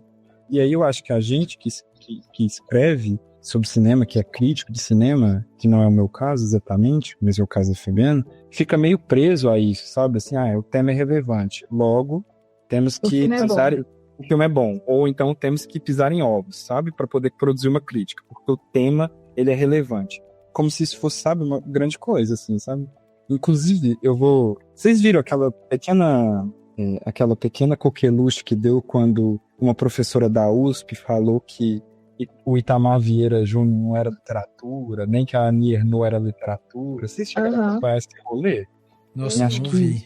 Enfim, né? Aí todo mundo ficou puto com ela, né? Porque, como assim, você tá criticando o Itamar, né? Grande escritor, etc. Não sei o quê. Aí eu falei, e a mulher tá certa, eu concordo com ela, assim. Porque, tipo, os argumentos dela são muito interessantes, muito bem fundamentados. Que ela fica nessa coisa, né? O conteúdo em detrimento da forma. Então, assim, grandes livros com grandes conteúdos temáticos, né? Então, é isso. E a forma literária, onde tá, né?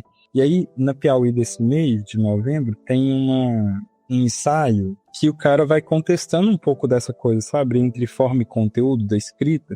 E eu fiquei pensando muito nisso também durante esse assunto nosso, me lembrei disso, assim, sabe? Sobre forma e conteúdo, assim. Fica a sugestão aí pra ler e tal. É muito legal a matéria, o style dele, que eu sou uma pessoa minorizada também, que escreve e tal, mas nem por isso eu tô chamando a professora lá de racista, porque ela não foi, tá certo.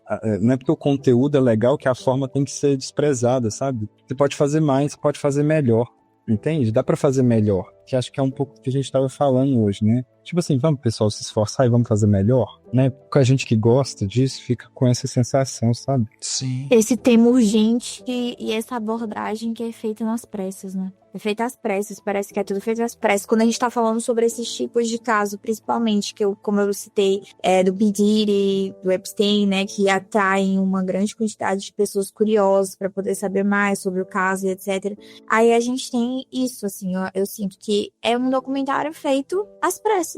Vai contar a carreira estruturada de uma maneira tão lógica, porque não existe nem julgamento para ser feito algum tipo de ideia, alguma reflexão em cima disso, sabe? Então eu sinto que realmente, assim, é um tema importante ou é um tema atual? Um dos dois. É um tema importante, um tema atual. Então vamos lá e vamos fazer desse jeito aqui. Na estrutura que a gente já tem, na forma que a gente já tem, com alguns materiais que a gente vai pegando aqui e ali, e alguns desses nem entrevista tem, né? Uhum. Eles são realmente um compilado ali de matérias e tal, né? Que vai juntando como se estivesse fazendo realmente um compilado, de fato. De muitas ideias, enfim, que eu tenho sobre aquele mesmo caso. Você vai lá, coloca uma narração, vai colocando ali a montagem e pronto, faz os cortes e acabou. Pronto, temos uma docu-série, já temos um novo produto pra lançar. É muito barato, é muito fácil de fazer, muito rápido de fazer. Dá retorno, porque dá audiência. Pois é. Então, a lógica é essa.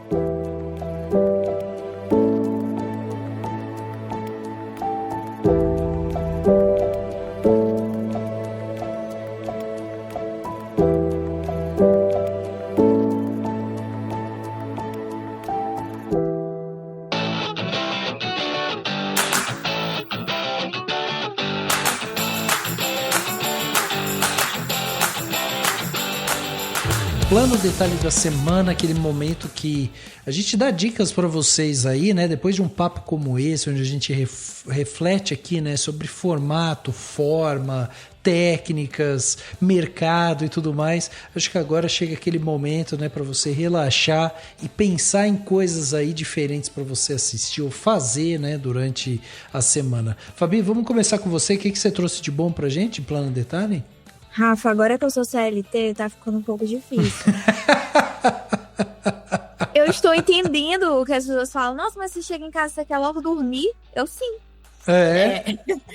Sim, eu tô assim, é complicado me manter acordada, mas eu tento. E estou tentando nos últimos dias. Então, vou aqui falar o que eu assisti recentemente, principalmente. Pode ser um álbum que eu estou ouvindo muito e um filme? Pode, lógico. Pronto, então vamos lá.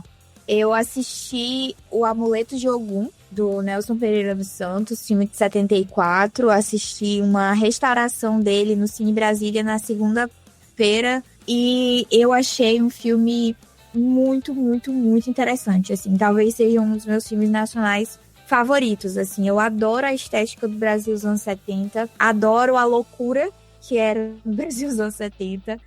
E a forma como o filme também é muito imperfeito, assim. Eu acho que o Nelson, ele tinha uma curiosidade que me lembrou um pouco o Coutinho, assim, em relação que me lembra, na verdade, um pouco o Coutinho em relação ao povo brasileiro. Ele não é uma figura pouco privilegiada, muito pelo contrário, assim como o Coutinho tinha consciência também de que ele não era... que ele era, na verdade, uma pessoa privilegiada, então os dois eram privilegiados, mas eles tinham uma curiosidade muito grande sobre o Brasil, sobre como que as pessoas aqui no Brasil são diversas e como elas pensam diferente, como elas agem também de uma maneira, às vezes, contraditória, sabe? Então, a hipocrisia também está presente nesse filme e presente também na religião. Então, é um filme muito complexo, eu acho, e tem também a participação de um querido amigo do Nelson Pereira dos Santos, que faleceu ontem, né? Que é o Macalé.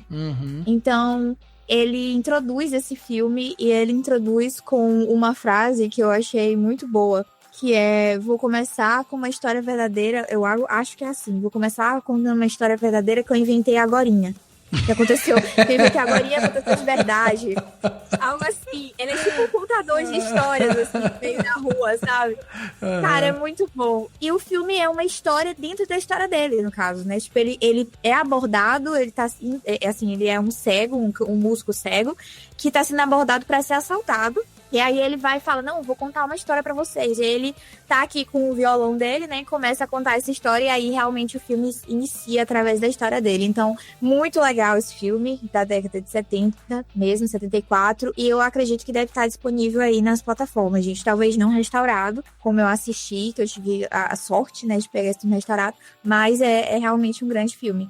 Tem no YouTube, Fabi. Tem no YouTube completo, Ótimo, ótimo. Então tá aí, gente. Olha aí, ó. Não vai pagar nada e ainda vai assistir um filmaço. Pois é. Ótimo saber que está no YouTube. Vou até indicar agora, porque agora eu sei que tá no YouTube. Então vou indicar lá no Cinemafilia também.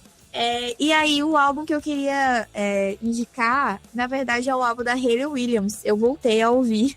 Eu era muito fã de Paramore. E eu voltei a ouvir ela agora recentemente. Eu gostei muito. Na verdade, eu tô ouvindo 2 álbuns repetidamente, assim, porque eu não tô assistindo muito filme, né? Então, estou tendo que me suprir de arte de uma outra maneira. Sim. Então, eu tô ouvindo o Lux, da Rosalia, que eu achei, assim, maravilhoso, muito bonito. Uma união aí de música clássica, né? Com a música pop, que é muito bonito.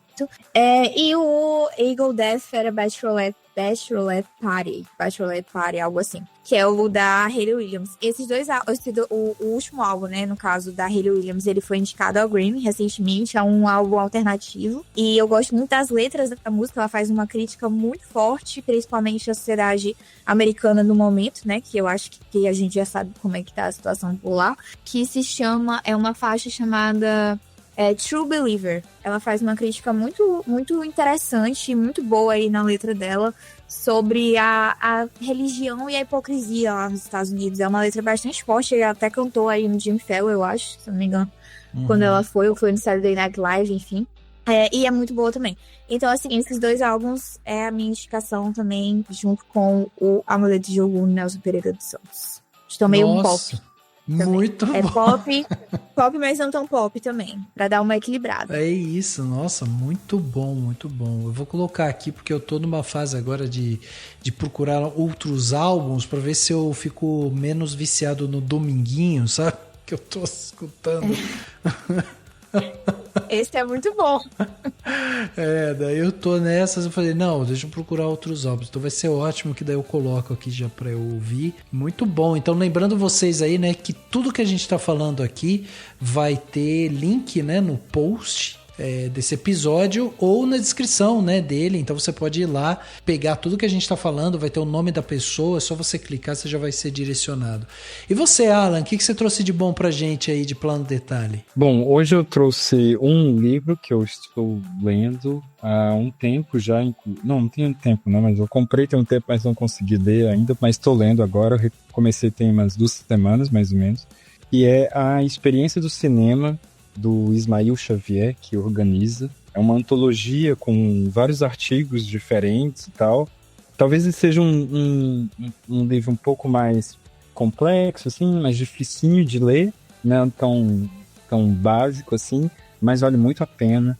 É muito interessante. Tem texto Bazin, tem da Laura Mulvey, enfim, tem textos de grandes cineastas e grandes teóricos do cinema também. Então, é bem legal, tem sido bem legal. Ainda não cheguei nem na metade, mas o que eu pude ler até então está sendo uma grande descoberta de outras percepções da teoria do cinema, enfim, e tudo mais. Então, fica a sugestão. E eu tenho uma sugestão, Rafa, que já que a gente falou de documentários hoje, de um documentário bom, né? Que a gente só falou de documentário ruim. Então vamos falar de um documentário bom. Que é o Catadores e Eu, da Agnes Varda, que eu considero minha mãe, minha avó do cinema, minha mãe do cinema. Eu sou simplesmente fascinado com a Agnes Varda, uma cineasta francesa, muito interessante, amiga dos amigos Godard, enfim, daquela gente toda boa ali da Nouvelle Vague, e ela também, né, da Nouvelle Vague, enfim. Veja tudo da Agnes Varda que ninguém nunca vai se arrepender, porque ele não tem nada ruim. E aí eu vou indicar então Os Catadores e Eu, que é um documentário muito simples na sua formação, vamos dizer assim, no seu complemento, mas de uma beleza, de um tempo de apuro, e de um apuro estético e de uma sensibilidade tão brilhante, tão perfeita, que está na lista de muita gente como os melhores filmes do século XXI ainda. Tá certo, só tem 24 anos do século XXI, mas está na lista de muita gente como um dos melhores filmes, e tá na minha lista também, que eu concordo muito, assim. Então, Os Catadores e Eu. E eu vou tomar um pouquinho mais de tempo, Rafa, para indicar um outro documentário da Varda, que a gente falou, né, agora no final da nossa discussão, de histórias muito simples. Todo mundo tem grandes histórias e nem por isso vira documentário, mas a Varda fez uma coisa que até hoje eu penso nesse documentário, porque ele é tão também simplíssimo, mas tem tanta coisa brilhante nele, que é o Daguerreótipos. Basicamente, ela sai pela rua da casa dela com uma câmera e entrevista o açougueiro, entrevista a moça da lojinha, entrevista a vizinha da padaria, ou entrevista o padeiro, e de repente ela reúne todo mundo num bar lá, também da rua dela, que se chama Rua da Guerriótipos, inclusive, e é uma grande confraternização ali. É basicamente isso o documentário.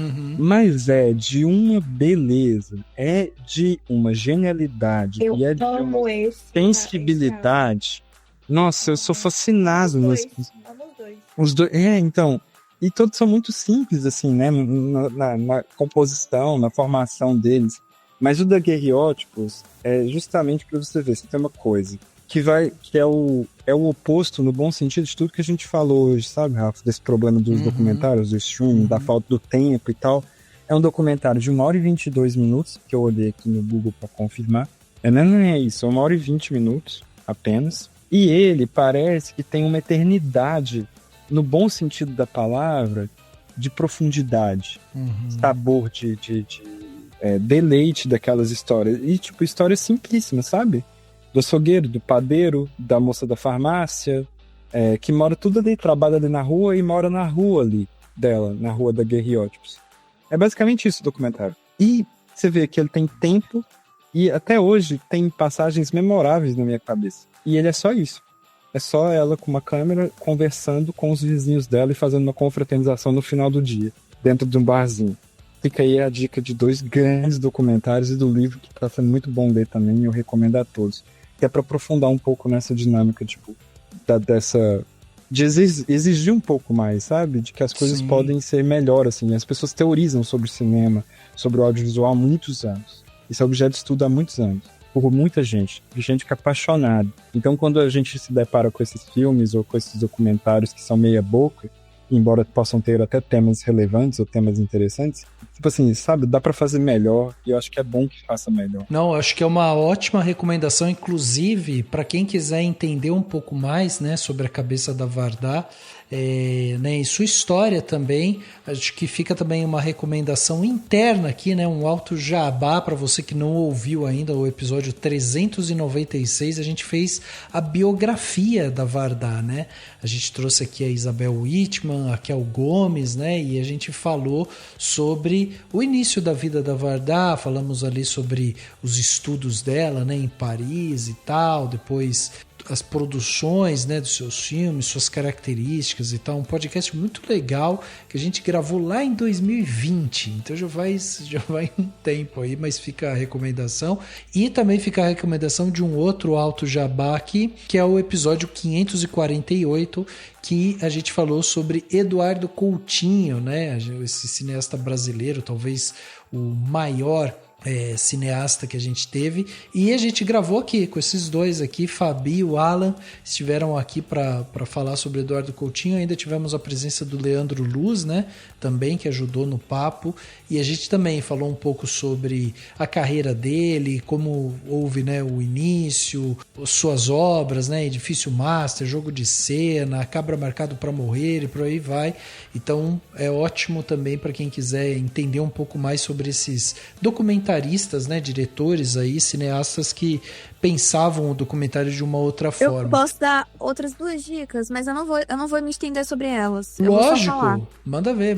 É porque, como o Alan falou de documentário, né, eu lembrei que eu assisti um recentemente que é muitíssimo bom, que é o The Fire Within, a Requiem for Katia and Maurice, que eu acho que é assim que se fala, mas é do Herzog. E, assim, é um dos documentários mais bonitos por causa das imagens, assim. Eles deixaram, né, era um casal de vulcanólogos, deixaram mais de 200 horas de filmagens, enfim, a serem exploradas, e o Herzog usa essas imagens para falar sobre eles, né, sobre como eles viveram a vida deles. Então, assim, tem imagens que eu acho que, assim, nunca apareceram, na verdade, antes do Herzog colocar essas imagens, né, numa tela de cinema, assim, um filme. E são lindas. E o outro documentário, que é o documentário que é uma saga, né, que eu assisti no ano passado, que é o Shoah, que é o documentário do Lanzmann, se eu não me engano, Close Lanzmann, que fala sobre as vítimas do Holocausto. É um documentário de 9 horas, bem grande mesmo, bem extenso. Eu assisti ele dividido em 3 partes, ele tá no YouTube, se eu não me engano, mas nem todas essas partes têm legenda. Tá? Mas, assim, vale a pena para quem quiser procurar, porque eu acho que foi uma das obras com certeza mais fortes, mas também mais embasadas e tal, que eu já vi sobre o Holocausto na minha vida. Então, assim, vale muito a pena. Ele era um historiador francês, né? Se eu não me engano. E aí ele fez esse filme e, assim, é realmente um grande documentário em extensão e em profundidade também.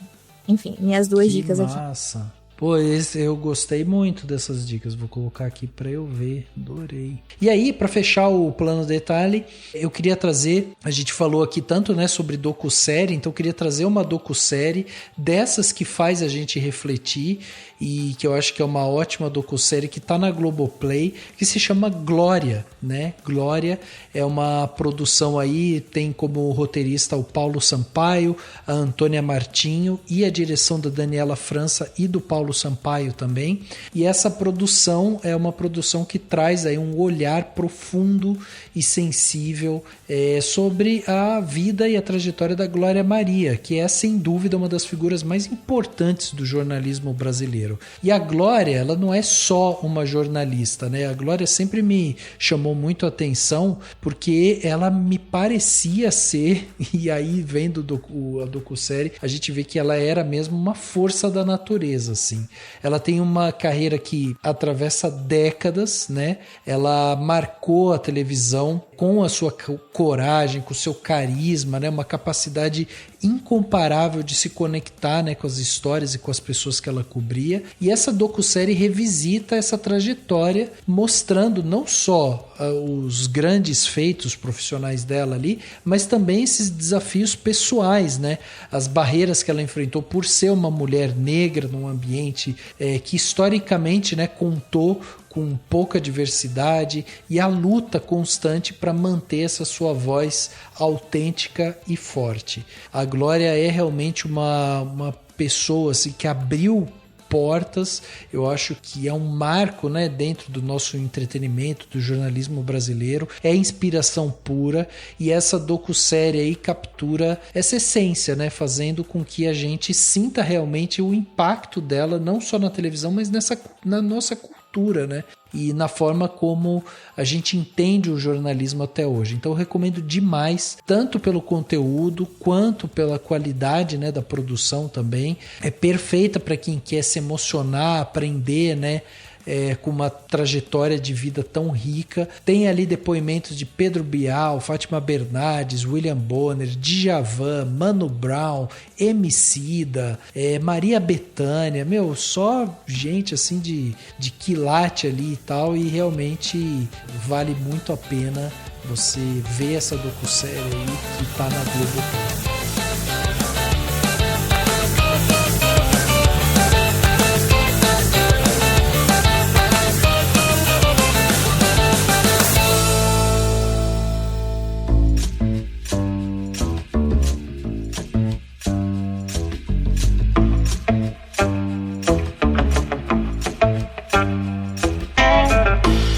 Gente, chegando ao final então desse podcast Cinemação 626, batemos esse papo sobre streaming, né? O streaming estar roubando aí a alma dos documentários.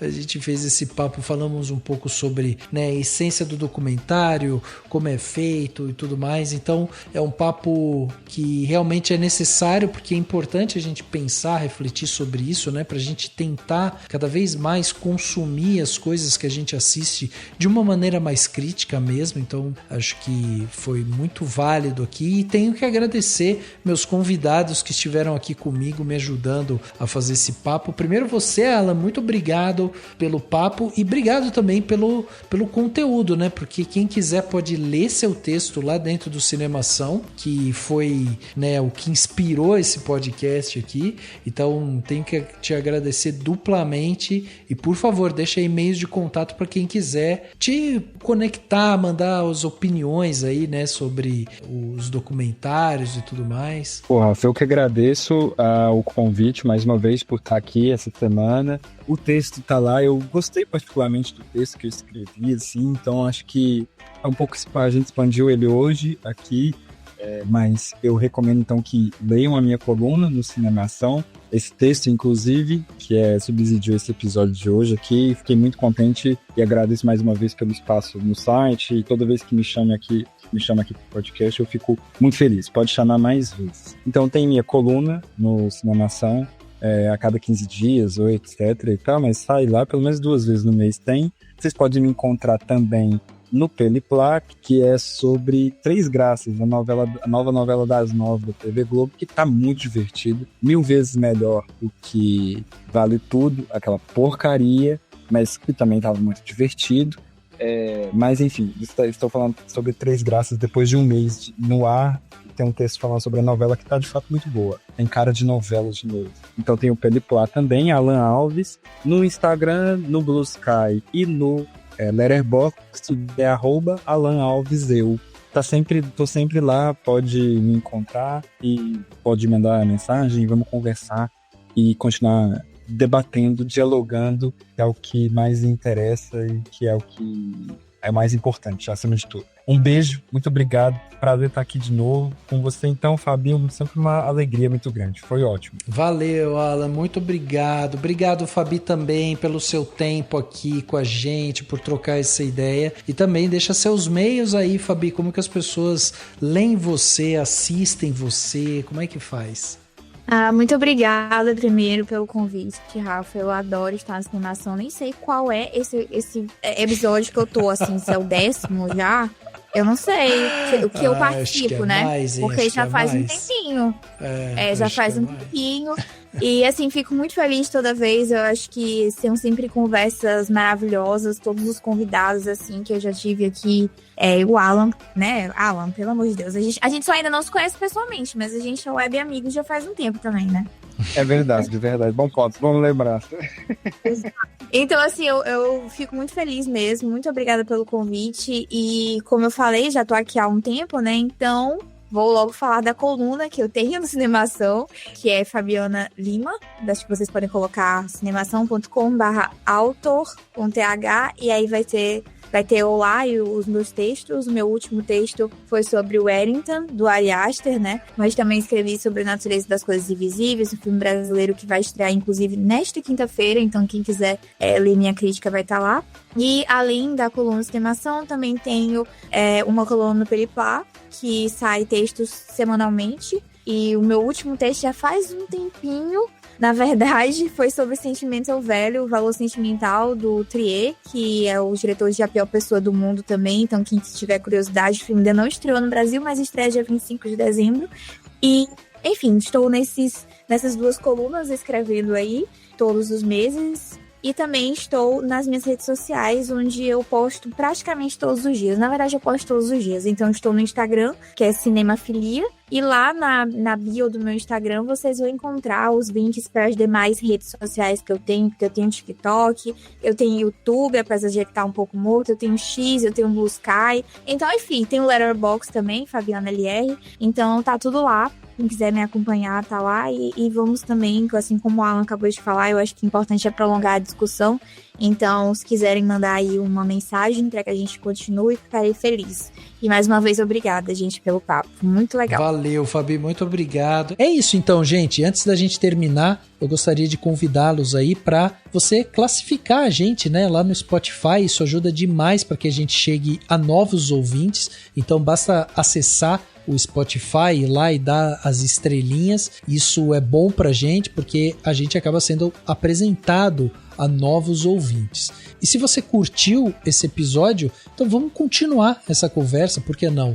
Manda aí sua crítica, sua pergunta, ou alguma teoria que você tenha, ou só um oi, fala assim, tô aqui, tô ouvindo, gostei desse episódio, e você pode fazer isso através tanto das nossas redes sociais, né, no @cinemação, a gente está em todas elas, ou ainda pelo e-mail, contato@cinemação.com. Esse e-mail chega aqui direto pra gente, a gente te responde por lá e a gente vai continuar vendo e lendo tudo que vocês mandam. Então vamos manter essa conversa porque é muito boa da gente continuar o assunto assim de uma forma mais direta. Se você quiser conversar, inclusive comigo, é só me procurar aí por Rafa Aridelli. Eu também estou em todas as redes sociais, Instagram, Blue Sky, Twitter, e a gente pode continuar também trocando essa ideia por lá, por esses meios. E além de classificar a gente no Spotify, lembre-se que se você usa a Apple Podcasts, o Deezer, o Castbox ou a Aurelo, você também pode acompanhar a gente por lá e mandar seus comentários por lá também. Então, siga o Cinemação nos principais agregadores, assim tudo que a gente publicar vai chegar direto aí para vocês e vocês não perdem nada, sem depender do algoritmo maluco desses agregadores de podcast. E se você quiser dar aquela força pro Cinemação, lembre-se que com o valor de um cafezinho por mês você já ajuda demais a gente aqui. A gente oferece um grupo exclusivo no WhatsApp, onde a gente pode trocar uma ideia ali mais direta com os autores, convidados e também os padrinhos, né, do Cinemação. E além disso, a gente envia também um presente para você no fim do ano. O link para se tornar um apoiador do Cinemação tá no post desse podcast ou na descrição dele. O podcast Cinemação 626 fica por aqui e a gente se vê no próximo.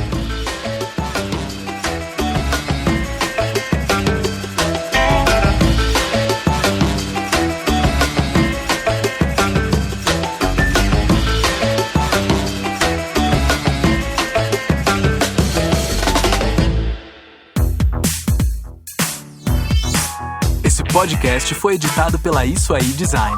Tudo isso é forma com função. É design estratégico. É isso aí.